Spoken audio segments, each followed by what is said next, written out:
Yeah, that's a messed up story. But Trekking heavier, traveling light. There's one thing that's right wherever I go.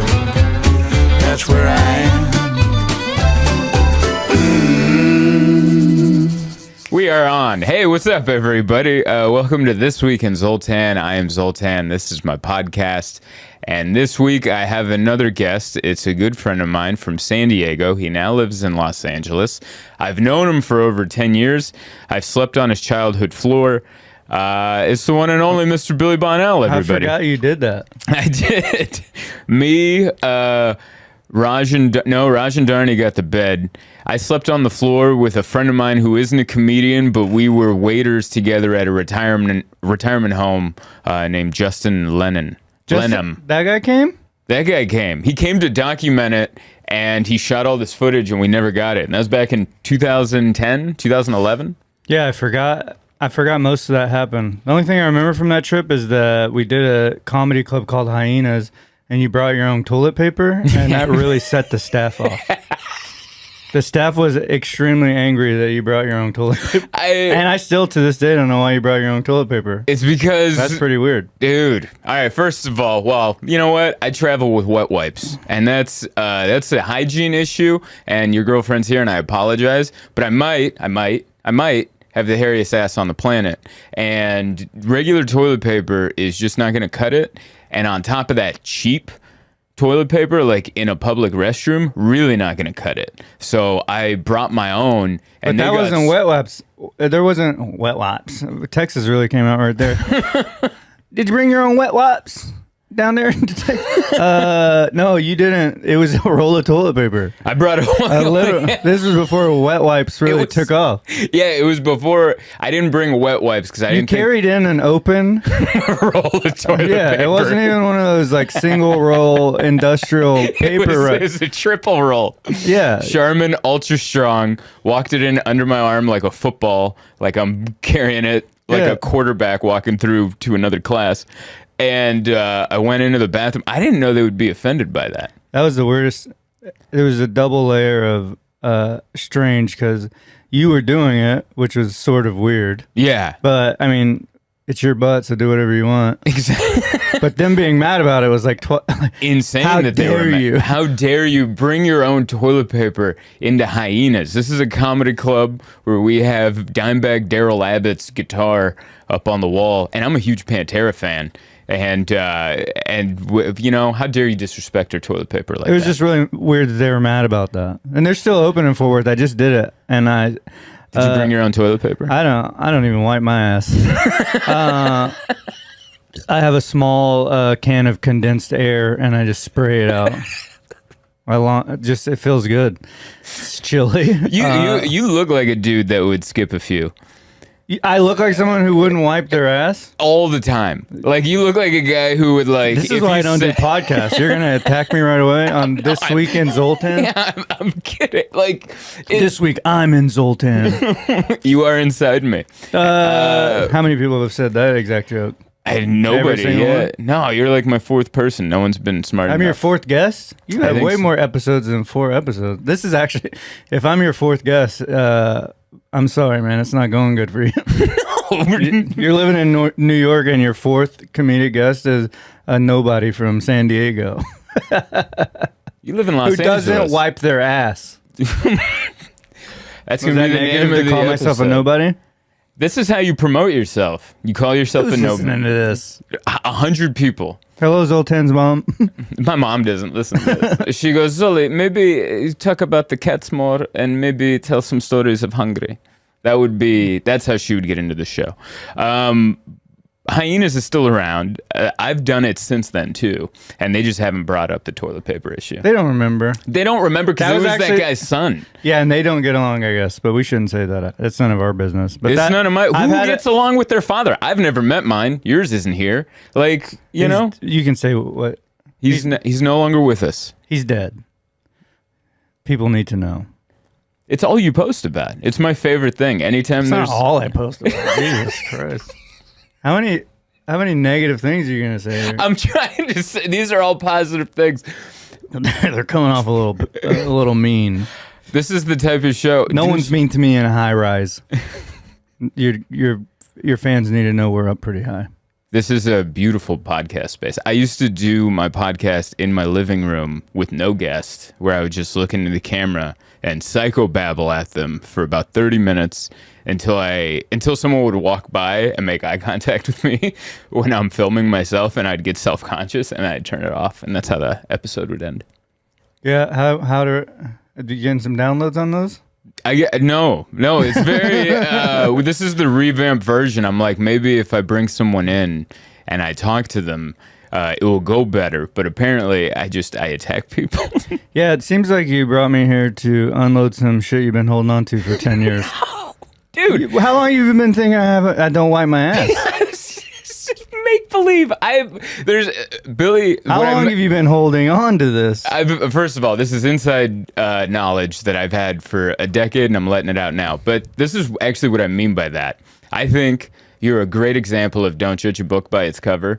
Because if you listen to a Southern accent for like a second, you automatically think, oh, that person's not that smart. You're one of the smartest friends that I have. It's you and Jason Jones. Oh, man, you really turned this around, didn't you? See? Now I'm buttering your biscuits. Now I feel worse. No, I cannot take a compliment. Yeah, well, now it's going to get uncomfortable. Because yesterday, after the Yankees game, we were about to leave. You guys were going your own way. We were hopping on another train.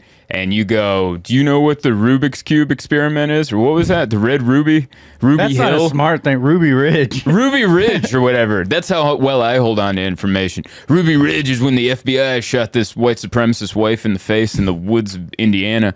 And then you ran off. And then you just know so much that if someone has an obscure reference, you're like, that's great. I know exactly what they're talking about. And that's why 30% of my tags don't land. Because they're too deep? No, who's holding on to that dumbass information? Like you could do a movie reference of a popular movie, or you could make a Ruby Ridge reference, and then everyone's like, excuse me? Listen, it preceded the Waco siege. It's one of the FBI's most embarrassing moments. And Zoltan was like, I didn't know that. Yeah, I didn't know that. Because I don't, if there isn't a popular Netflix documentary about it, followed up by 2 more, the odds are I'm about to get you really excited, bud. Because there's a bunch of them? I don't know if the Ruby Ridge one is on Netflix, but PBS did produce it. Is it? It's one of the Ken Burns type ones, but I don't think it's a Ken Burns one. I love Ken Burns. But PBS produced a Ruby Ridge documentary. Did they really? Yeah, it's pretty fascinating. That's interesting because it's publicly funded and it's criticizing our government, and we should defund them. The whole thing? All of PBS. Oh, we should. I thought you were talking about the government. No. Listen, we'll keep the government pumping, but we got to get PBS out of here. They're indoctrinating me into wearing new underwear. See, that's the clip that's going to get your girlfriend fired from the school right there. What? I don't have a girlfriend who works at a school. What? That's a dirty wink. She doesn't work at a school. What I do want to say, first of all, I said this to you 10 times yesterday, but thank you for getting us Yankees tickets. That was a fun day. That was the closest I've ever sat in a baseball game. I'm usually like in the upper deck. And we were right behind, we were like 10 rows behind home plate. And did you know those seats have cushions under them? They're not hard seats. They have cushions. That. I didn't even notice they had cushions till you said cushion. You kidding? That was the first thing I noticed. I sat down, and because I was getting my ass ready for 3 hours of hard sitting, I was getting my ass ready for that. At 36, you got to prepare. And then I sat down, and I was like, wait a second. And I looked down, I'm like, Billy, these seats have cushions. How much were these tickets? That's when I noticed, too. That's how used to high-end living you are? That you're just like, yeah. I just wasn't thinking about it. I wasn't paying attention to How much were those tickets? You can't lie to the good people. I got a military discount. There's no... For 4th of July. What's that, 15%? I showed my VA medical card, and then it was like $9 a ticket. It was crazy. That's where they sit the veterans, right up front. And you barely have to prove you're a veteran. What does that mean? I'm lying. I don't think there's a military discount. There was like a teacher discount thing that popped up. And then I went to look into it, and it unlocked the code for Ticketmaster, and it was all the seats you were just talking about. you can get a discount if for like the triple deck sunburn seats. Here's 10% off the worst seat we have. Thank you for teaching. I actually got excited because it was like I wasn't like seeking a discount, but it like popped up as one of the, like a promotional like thing. You can get this. And so we signed up with my girlfriend's school email, and then I was like, oh, this is gonna be cool, and they give you an unlock code for Ticketmaster, and then it was like you get your choice of like 9 seats, and they're all at a bar next door to Yankee Stadium. Thank you so much for sitting up. I don't know if you noticed this, but after the game I noticed this. We went to go pee, and when you sit in the expensive seats, you don't get a sunburn. The stadium is situated to where a 1:00 game, the sun sets behind you, and everybody in that, you could see from the people lined up to take a piss after that game where they sat, because everyone up in the triple upper deck, lobsters, dude. Yeah. Head to toe, lobsters. They were sad. Like, they had a horrible time, and everyone that sat in the cushion seats, no melanoma. You showed up kind of late because you got stuck on the train, but you missed the 40-minute sunburn period. Oh, I missed that. But we sat on that side on purpose because the last time we came to New York, we went to a game, and we were sitting on the other side on the third base line, and it was sun to the face the entire time. So someone set up a website where you could tell where the sun would be at certain times of the game. So you can avoid the sun. So it said if you don't want to be in the sun during the day game, to sit in sections 219, 218, and so forth down the first base line. So I picked a section that was... I did a lot of research to try to go to this game. You did so much because I was a horrible husband, and I invited my wife, but I forgot to tell her it was 4th of July because I kind of forgot. Yeah, because I asked you. Yeah, you're like... You go, it's just going to be me. So then I got 3 tickets, and then you... And then she's like, wait a second. When's this baseball game? I go, July 4th. You mean the 4th of July? And boy, does that date change when you put the number on the other side. That changes the entire conversation. When's the game? July 4th. Oh, the 4th of July, the nation's birthday? You're going to leave me in the afternoon? And I was like, yeah, I don't think I realized that when I made... Because when I pitched it to her, I was like, Billy's going to a Yankees game. Do you want to come? And she's like, maybe. And then you were like, or do you want to go see Back to the Future? The Broadway play that just opened, and she's like, I'd rather see that. And I was like, all right, well, let's see if we... So she didn't exactly say no. She didn't say no. She said, I'd rather see that. And then we went along with it. And then once we figured out it was 4th of July, I was like, hey, Billy, can you scramble and not just get 2 more tickets, but 5 more? Because there aren't 2 more together. Oh, yeah. It's weird they won't sell an individual ticket.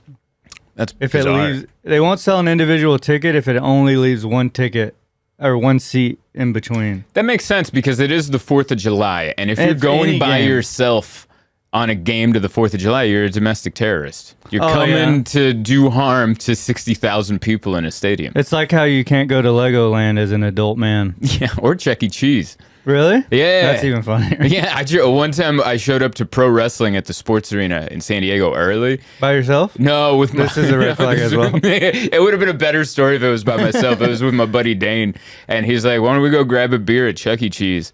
And we're and I'm like, they have beer at Chuck E. Cheese? He goes, yeah. And I'm like, why do you know that? And he's like, I don't know. I think like a coworker had told him. So we went over there, and they're like, do you have any kids with you? And we're like, no, we're here for the beer. That's so funny. They're like, no, you can't come in. Even as 2 adults. Even as 2 adults. Because then you think... I think from their standpoint, they're like, oh, they can grab 2 kids each, and that's 4, and that would shut the place down. Yeah. At Legoland, it's just a solo situation. I guess you could go as 2 adult men, which seems a little bit more dangerous. You know what? I don't feel bad for that sob story because I'm sure there's, 350 million Americans. There has to be at least a few normal men that would go alone to Legoland and thoroughly enjoy it just because they enjoy think about all Legos. My friend Jordan, he tried to go to Legoland. I didn't find out. I didn't find out it through like the internet. He told me that. Like he tried to do that. Doesn't he have a kid he could go to Legoland with? He has a kid now, but when he tried, he didn't. Oh, he didn't. That's why he became a father. So he could go to Legoland. He did. He did a one night stand. Had a kid off of Tinder just to go to Legoland. That's what we always say. He won't admit to it though. I'm trying to remember what exactly he did. He just called me one day. Did you know you can't get into Legoland by yourself? I guess he had driven all the way to San Diego, so he didn't ask anyone. He just went. I think he was going to San Diego already, and maybe on the way there, or on the way back, he was just like, "I'm gonna go to Legoland." Yeah, because he loves toys. Oh my god. Which is fine because we all. That's impressive. He found someone on Tinder because, like, I bet he kept that out of the bio. What? I love toys, and I might make random trips to Legoland on my way back from San Diego. I think his Tinder profile picture was actually him in an authentic Ghostbusters costume. He's one of the weirdest friends I have, but he made by the movie specifications proton pack from Ghostbusters. Wow. On working time. What a way to tell your date you're never going to hit him up after you hook up. It's like you didn't see my. I mean, they know. They know. If you talk to him for 10 seconds, they know he's not coming back. I remember he told us he was gonna have a kid. I had a little pool party at our apartment building. It was like we were making burritos or something, some California burrito situation. It was a nice Sunday, and just there was a quiet point during the party, and he was all of a sudden was just like, I'm gonna be a dad. And then he told us that was the reveal. Yeah. Or he is a dad. I'm a dad, actually. Not I'm going to be a dad. I am a dad. The kid is 7 months old. We just got the paternity test. He didn't want to tell anyone until he was 2 beers in, poolside. Yeah. And then it was a one night stand while he was on a work trip to South Carolina or something. Do you want to give his last name? I mean, I feel like we've. Oh no, I'm gonna give his phone number at the end of this. Good. We're not burying him. I haven't said anything except for what exactly happened. Yeah, that's what's wrong with any of that. Nothing. Absolutely nothing. I mean, there's been things that I've said that I didn't the Bible. mean. Well, the world's ending anyway. It's ending slowly. So we need the Bible now more than ever. I don't know, because it's not a biblical end. It is a biblical end. No, it's not. Yeah, it's slow. Yeah, it's just slow. like in the Bible. Was it slow in the Bible? It seemed more horrific in the Bible. I don't read.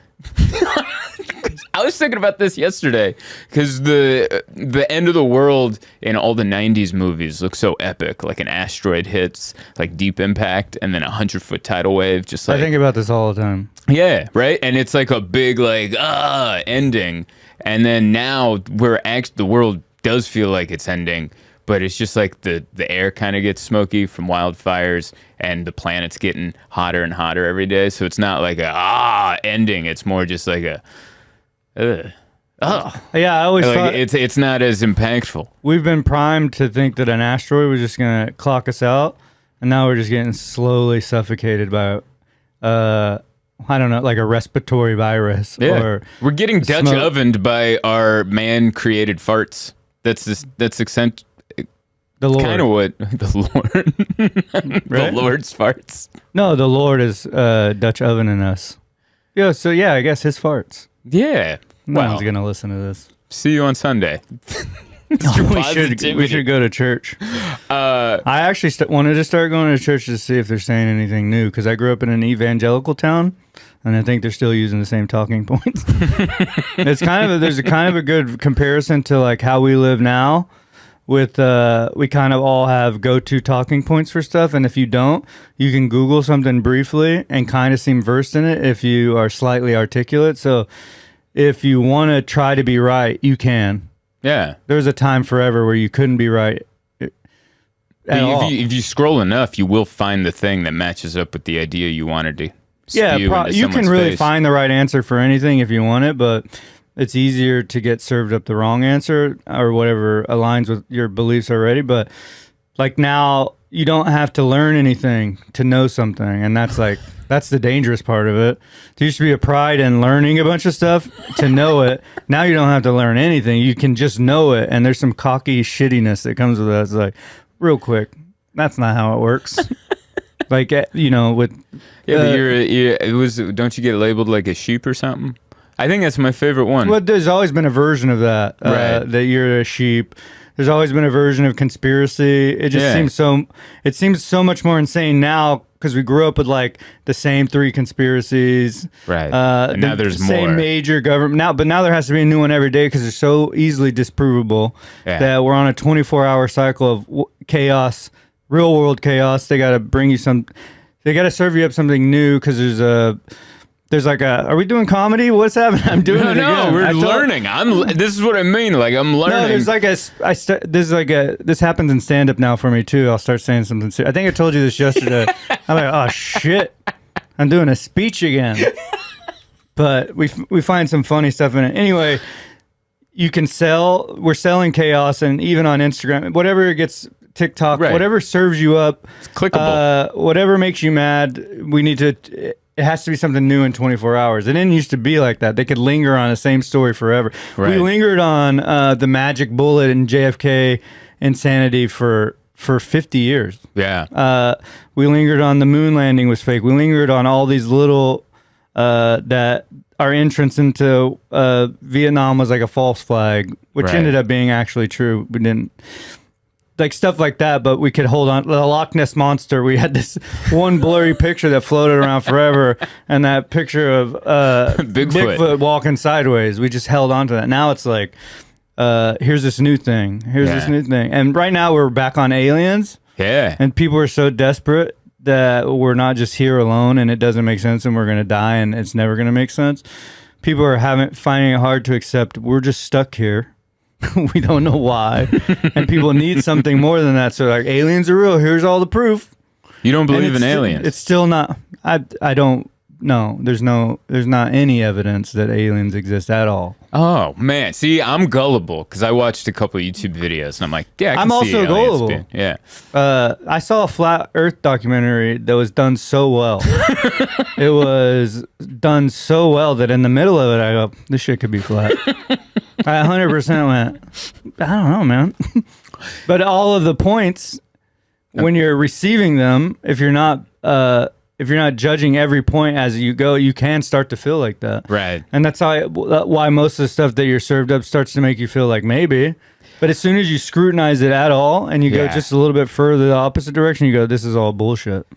Do you, my bullshit detector is based on who strongly believes in said information.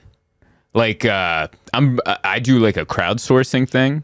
Like if I take a step back and I go, because I'll watch. Don't do that. No. I'll watch something and I'll be like, I think I believe that. I think that sounds like it could be true because I'm just of average intelligence. And then I'll take a step back and I'll notice the people that are into that, and then I'll make a judgment of, I think that's true or I think that's not. I had that moment with cryptocurrency where I'm like, oh, this looks like the next thing of legitimate ways to like invest and make money. Maybe I should get in on this. And then I realized I was getting all my information from my best friend Dane, who drives a truck for a living. And then all the other people kind of the same thing. And every time I made fun of it, they would get really mad. And I was like, man, that's so crazy, because if I make fun of the dollar, like no one gets mad at me. But if I make fun of Bitcoin, like some guy with the beard is gonna like yell at me. I'm like, I feel like this might not be real. Yeah, I mean, it exists, but I struggle to know if it's real or not. I mean, real in the sense of like, I mean, is it's it the same a way scam? you do. You know? Oh, it's probably a scam. I mean, it feels like a scam. The dollar is a scam too, so. Yeah, but I can. You can have that in your wallet? I can have it in my wallet, and it's less likely to disappear overnight in my Bank of America app. Not saying that it can't happen, but I'm just saying it's less likely to happen. Well, the crypto you're probably buying isn't actually a Bitcoin. You're investing in a part of a Bitcoin. I'm investing in a. I can't own one Bitcoin. How well do you think I'm doing? Well, you can you can actually have the key to a portion of a Bitcoin as well. I think that's what I have. I have a piece of one. What'd you buy it through? Robinhood. Yeah, you don't have any Bitcoin. I don't have any Bitcoin? No. You own... None? No, you own... They own the Bitcoin and you don't have a key for it. You just have... What do I have? You're in a fund that is represented by Bitcoin, so... See, this is what I mean. Like, every time I talk to you, I learn something. If you had enough Bitcoin on Robinhood to have one Bitcoin, you still would not have a Bitcoin. What do I got to buy it through? The dark web? No, you just gotta buy an actual Bitcoin or a portion of through an actual crypto exchange. Robinhood's cryptocurrency isn't, you don't actually have the cryptocurrency. You sort of similarly don't really have the stock, but you do. Used to, when you would invest in a stock, you would get you would get it in the mail. You would get a stock certificate that you owned a Right, share. they don't do that anymore. No. So I don't really own 4 shares of Delta? You do own that. Oh, okay. That's actually yours because that's a stock exchange thing. But they don't actually. You're not getting. If you had a Bitcoin, you would have a key to it. You could keep it on a hard drive as a physical, like kind of as a you have it type This thing. is what I meant in the beginning of the podcast, where I was trying to boost you up by saying something that you took Yeah, but as a this shit slight. isn't even funny. It doesn't matter if it's funny. we were on to something with the conspiracy thing, but No, I was like, dude, you look like you might not wipe your ass every single day, but then you'll drop some knowledge like that. I'm like, man, his ass might be the cleanest of all. that's not even knowledge, really. You know, I think it is. that's just like some shit that I figured out by maybe wanting to get Bitcoin on Robinhood. Buddy, I don't know how to tell you this. You are smarter than me. You are vacationed in New York City, and last night you watched the Macy's firework thing from your hotel. You knew where it was. You knew which way to face. I didn't know what she knew. Well, the point is, between the two I have of no you, idea where we you the figured directions. it out. Yeah. My wife and I was like, let's go to the Prospect Park one because it's right by our house. And I Googled it, and there wasn't an official site, but it was just one of those like where you pull down the question. Yeah. And it's like, yeah, dude, go over there at like 9:20, and it will start. And it was just me, her, and a couple lonely You couldn't people. see anything. I saw like 2 families lighting off illegal fireworks, and I heard the big ones going off, and we were just sad in the park. That's kind of fun. Yeah. So I'm amazed by your intelligence, even though you find it non-intelligence. I just don't feel very smart. Last night It's we your negativity. we did a fun thing where we pretended we didn't care about the fireworks, and that we would just go to our room because we were gonna maybe Right. walk to the water or find. No, we don't. We've seen it because we were here a few years back. We watched it from, I guess Williamsburg side of the river, the East River, but that was cool. And then it was like we were sitting in the room watching someone do illegal fireworks just in the middle of the neighborhood, which I can't believe they got away with for so many hours. Yeah. Because they're just right out of the middle of the street. Yeah. And we saw cops posted up all around the Lower East Side, obviously for something very much like this, but from the exact same location, well into the early hours of the morning. Some guy was just letting it rip. Some guy who was just like probably works an average job, just had thousands of dollars worth of illegal fireworks, and he was just launching. Or the whole neighborhood bought some, and they picked that spot.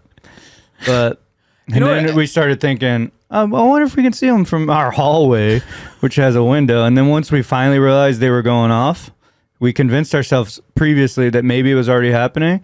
And I went out and checked this window in the hallway, and it's like, oh man, I really thought they were going off, but it was just people doing illegal fireworks, yeah. and it was reflecting off this big tall building. And then when it started happening, we're like, oh, it's happening, because it was crazy. It was a huge thing. And then we went to the window and we sat there like this, like, I can't believe we pretended we didn't want to watch this, because now we're watching it in a hallway. Everyone thinks they're too mature for fireworks because they've seen too many of them. But even while we walked through the park and we were watching the legal ones go off, we stopped for a minute. I mean, we love And then we realized they had the same Roman candle that they bought 20 of, and they're just lighting those off. So I was like, we get it. we love explosions. Explosions are beautiful. Did you see the ones in San Diego that were That'd be a great- drones? They did drones, I guess, to like not start a forest. I don't know why they did it, but they did in OB. They did coordinated drone things. This year? Yeah, They didn't do a fireworks show? I don't know if San Diego has the most famous firework. yeah, where they all went off Wonder- in 15 seconds. Yeah. And they that's did- the year we were in New York the first time. 2012. Yeah, right? We were on a trip, and your dad, and because her dad used to live in San Diego in North Park, they were at the fireworks show when it all went off at the same time. And I guess her dad had gone to the bathroom or something, and then they all went off. So he didn't even get to see the 30-second explosion Of everything. Yeah. Ratatat- yeah, So that he was left beautiful. because it was about to start, and then when he came back, it was just a devastation cloud in the sky. And what happened? her stepmom was just like, we don't know. Oh, I don't. It's so good because I There was seems to always have been an accident. because that's something like you would say as a kid or even as a drunk adult watching fireworks where they do the finale at the end and you're like, man, imagine if they blew them all up at the same time. And then you saw it happen and you're like, yeah, I guess that actually sucks. It's better to kind of do them. I actually thought the opposite. You thought it was badass to do it all. You couldn't see them all. Like you couldn't see the little ones. There's no grand finale of any fireworks show that can ever beat them all having gone off at once. It's the chaos is actually the best part. I just imagine, like, if they would have panned that camera footage, that cell phone footage off to the right, some dude next to, like, what looks like a mixing board where he's in charge of this, and he's just like the pan. I just picture him like a DJ with one headphone off, just, like, with his arms up going, I think my MacBook crashed. I mean, it's so funny that guy is right out of the fireworks business. He's like, you know how much they pay for those shows? That's $1 million show at least. He's now doing pyro for a Motley Crue concert. He's the guy in Europe somewhere. He's the guy that did pyro at that White Snake concert where everybody died. Yeah. Billy will bring it to death every time. I love that. Was that a bad turn? No, no one remembers People that. That's a deep cut that I ever remember. Stop saying nobody's listening because it's hurting my feelings. My face is on the screen. But you got me twice in the beginning, so I had to, I'm just even in the kill. As soon as you said I don't wipe my ass, I started lusting after. To make you feel bad. I got a bloodlust to make Zoltan feel bad. I'm so sorry I hurt your feelings with that. I see red. You put like one of the best posts I've ever seen is you posted a picture of you as a kid, like it was a childhood photo from school, and your hair's all messed up, and you're just like half smiling. And I don't even know if you remember this, but you posted, "I look like I just ate a cat," and so you crap on yourself so much. I threw in the ass wiping comment. Oh yeah, that's a funny school picture. What? That's why my face was all fucked up. The day before my school pictures for that second grade pic, I used to have this banana board skateboard, and I would push. I was pretty small, so I would push on my knee. I would have one knee, and I'd push on, and then I'd lay down on my stomach, and I'd go down the road like this, like I was flying. Yeah, it was big enough for that, and it was, I was in second grade, so I was also tiny. And then they call it will bite. You know what that is? Mm-mm. So when you ever see like a skateboarder just lock up because of a rock and then just fly off? Well, I got will bite while I was on my stomach in second grade, and my face just went into the ground and it scraped my whole face.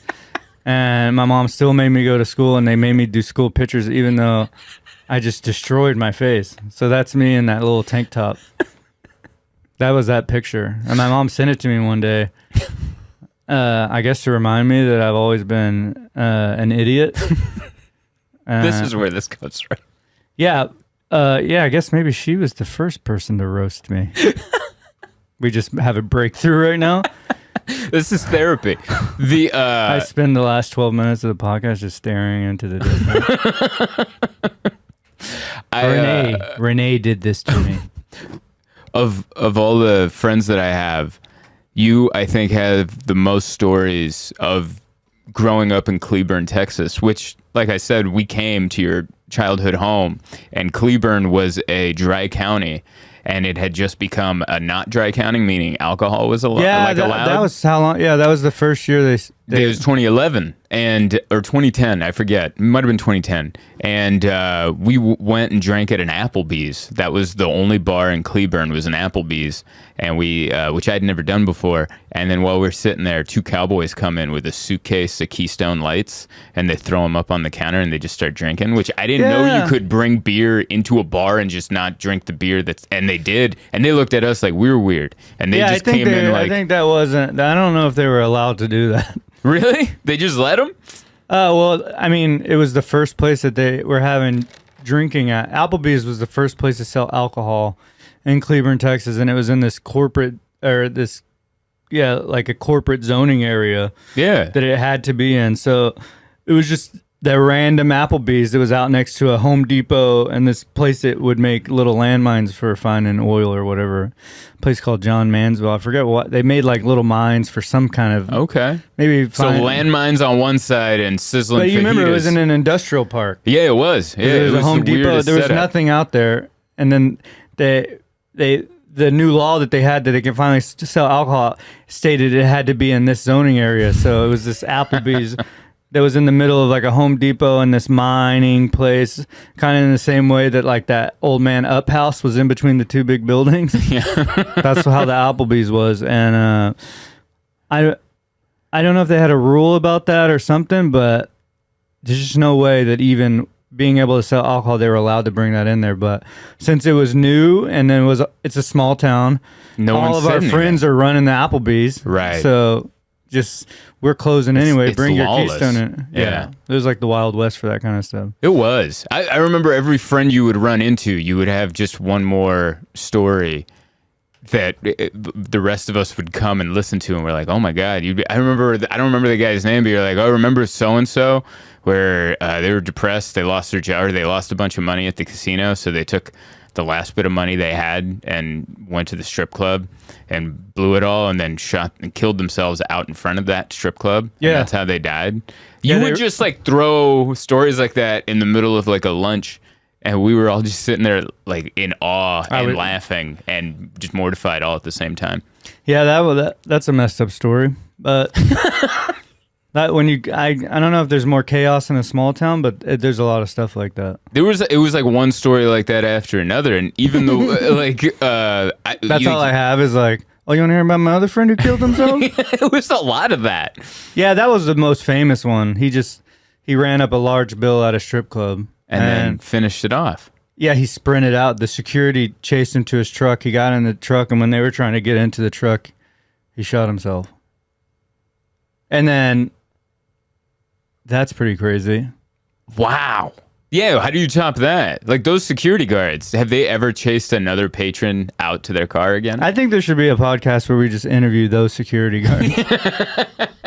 But some of the, we don't know what he was going through ultimately, but that's how we know finished. that. I know the ending. Right. We know the end of the story. Yeah. It'd be an interesting way to write that script. Work backwards. Start with that scene. No one wants to see a movie that ends like that. No one even wants to hear the story, really.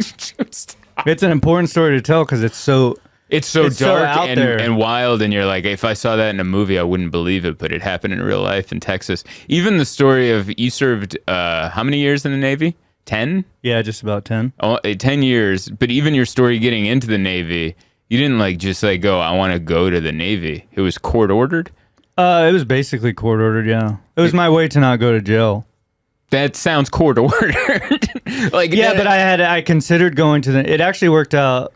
I had considered going to the Navy before some of this stuff. So I had already been speaking to a recruiter and all this other weird stuff because my sister had gone to the Navy and she kind of liked it. And I went to visit her in Chicago and I had such a good time. I was like, oh, the Navy's not bad. Mm-hmm. How's the Navy in Chicago? I wasn't really considering that you would be on a ship or whatever weird stuff would happen. So I had considered going to the Navy. I'd actually verbally agreed. Like I was like going to college or something. It was kind of weird. Like I would like, yeah, I'm going to verbally agreed. Like you're a high school quarterback. Basically, until you go, I didn't know this at the time, but they call it an in-depth program. You basically say I'll go, and they make you feel like once you said that you do have to go because they want to keep the recruiting numbers up. It's not. They don't use like a big scare tactic. They just don't tell you outright. You're not legally obligated to do anything. Right. And when you're young, 17, 18, all these people that consider going, they're like, I'm on the hook for this. Yeah. But I realized pretty quickly that I wasn't on the hook for it. But they make you feel like you are, and until you go and swear yourself in, then it doesn't matter. You can do whatever you want. I remember I got called by a recruiter for the Army or the Marines right after I graduated. They called my mother's house, and I answered.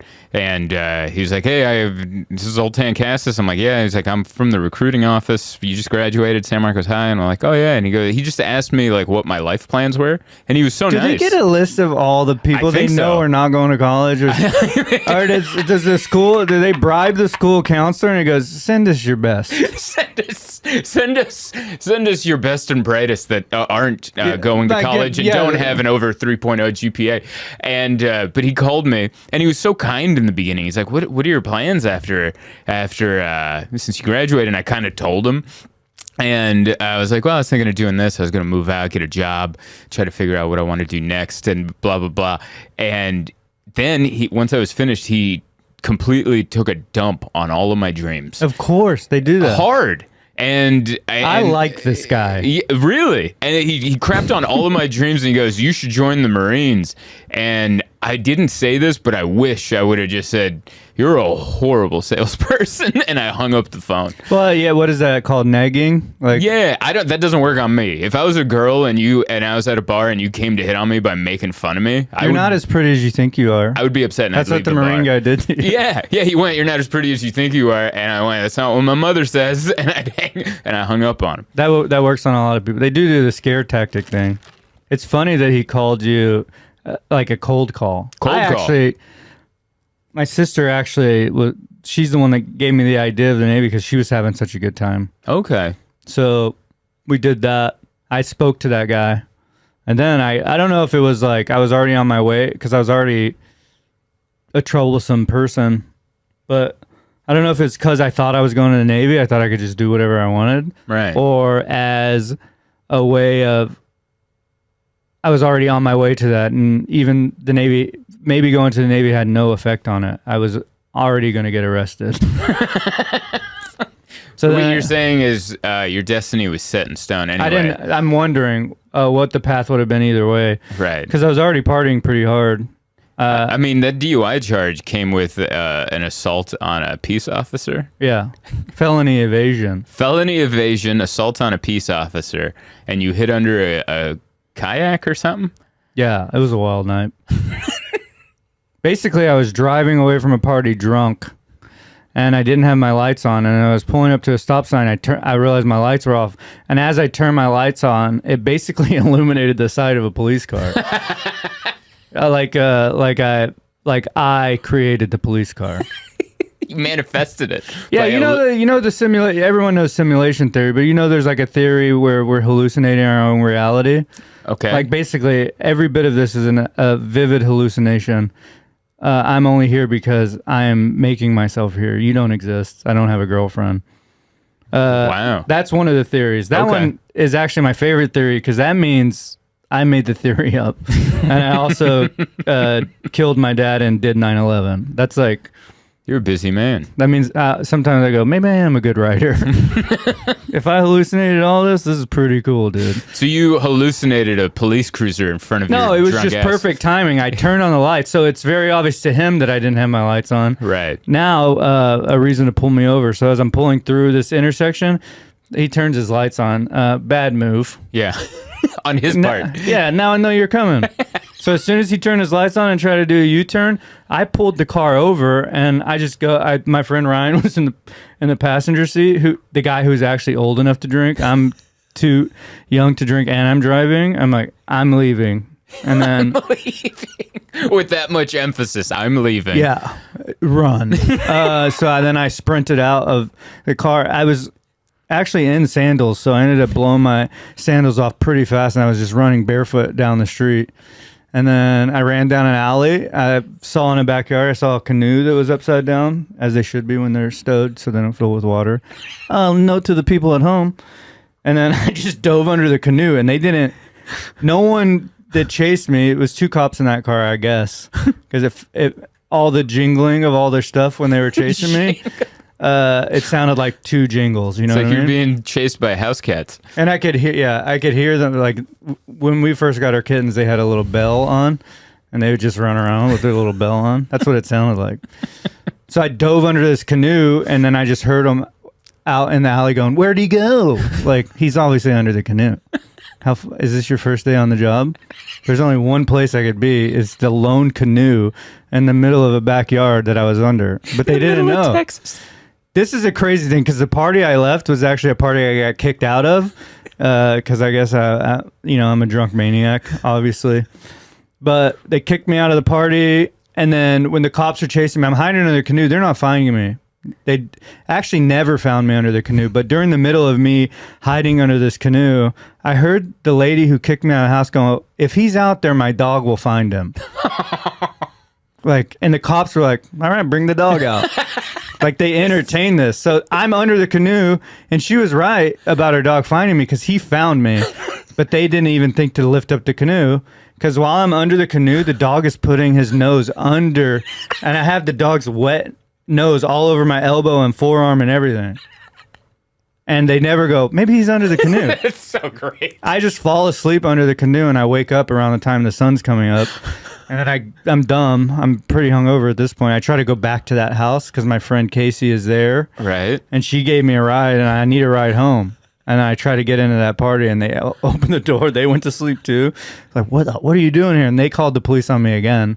And then they found me in the back of her truck. They pulled me out. And when that happened, I tried to fight my way out of that. And I elbowed a cop in the face. And they beat me up pretty much.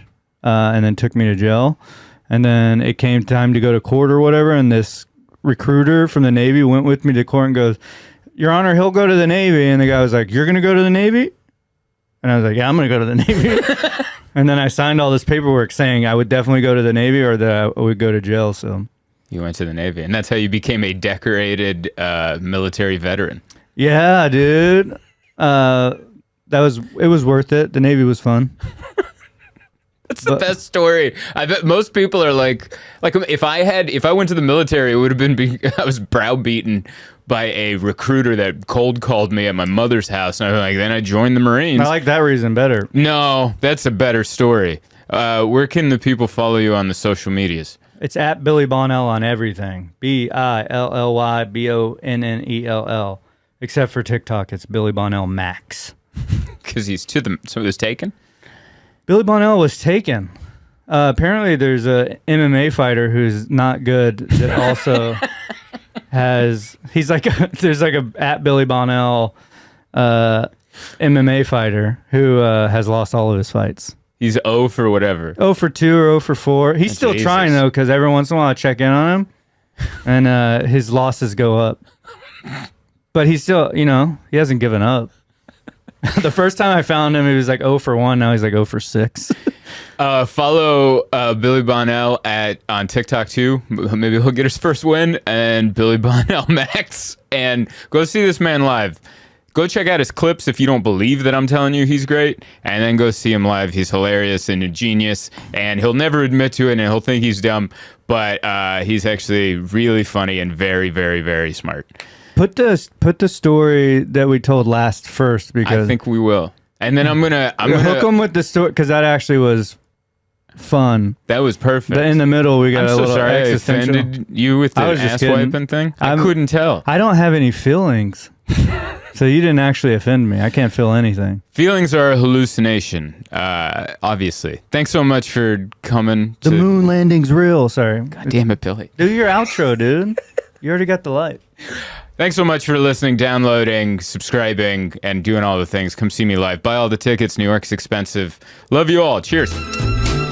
Trekking heavier, traveling light. There's one thing that's right wherever I go. That's where I am.